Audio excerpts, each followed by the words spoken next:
नारायण। आज हम लोग आत्मचिंतन के 12वें सर्ग में प्रवेश कर रहे हैं।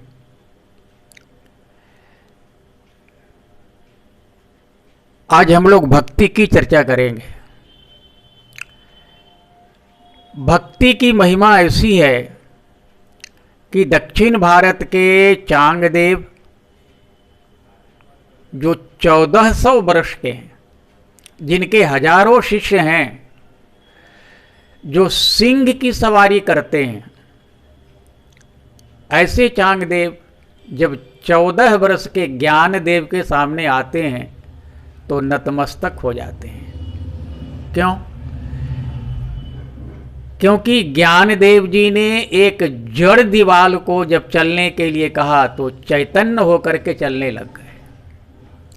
चांगदेव ने समझ लिया ये कोई ईश्वरीय जीव हैं, जो चेतन को जड़ ही करही चैतन्य, अस समर्थ रघुनायक भजहि जीवते धन्य। 5 वर्ष के ध्रुव जी अपनी भक्ति की साधना से भगवान को प्राप्त करने में सफल हुए।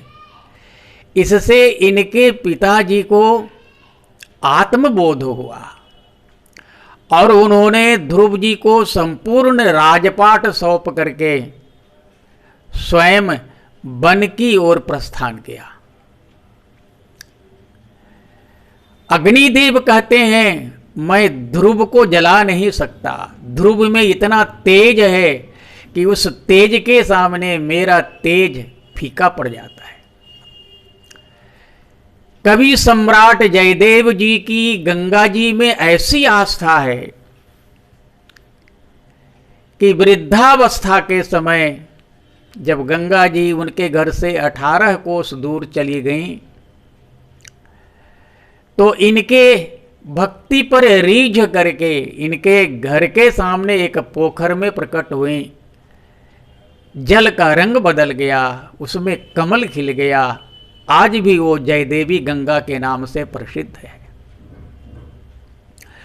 रत्नावती जी की ऐसी भक्ति भगवान रीझ गए, उसके पति ने मारने के लिए सिंह भेजा, आप नरसिंह बन के प्रकट हो गए और उनके आतिथ्य को स्वीकार किया।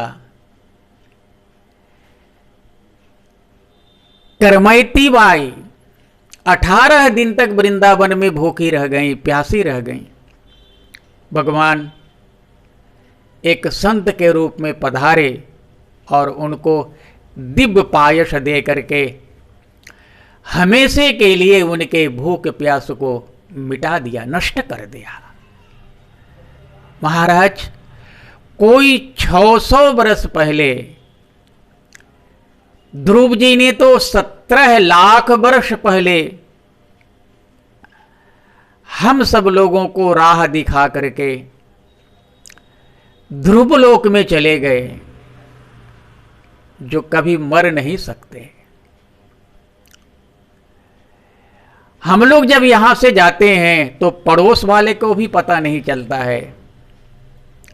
विवेकानंद कहते हैं यदि सोए हुए हो तो जागो, उठो और तब तक चलते रहो जब तक कि तुम लक्ष्य को न प्राप्त कर लो।